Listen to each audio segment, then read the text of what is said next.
خذ حلبية مثلا. شو بقى الحلبية؟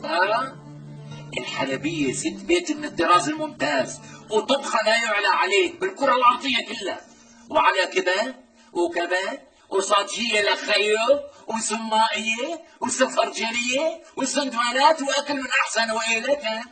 وغير هيك كمان الحلبيات بيحبوا يدللوا جوازهم كتير، لقوا حلوات دلع ودلال وكمان وجمال وكتف أكابري إذا لبسوا لخيو، طول وقوامة الغصن البان. وصدقني يا طلعت، صدقني بتعيش العمر عمرين وبترجعك الحلبية لورا 20 سنة على القليلة.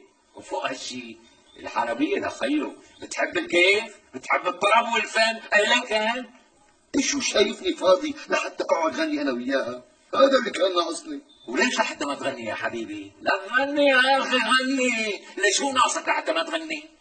الله وكيلك الواحد منا بكره بيموت وما بياخذ معه شيء من الدنيا. بعيش حياتك، فرفش، انبسط، لا تسأل على حدا. بكره بتغني لك مش قادر اقول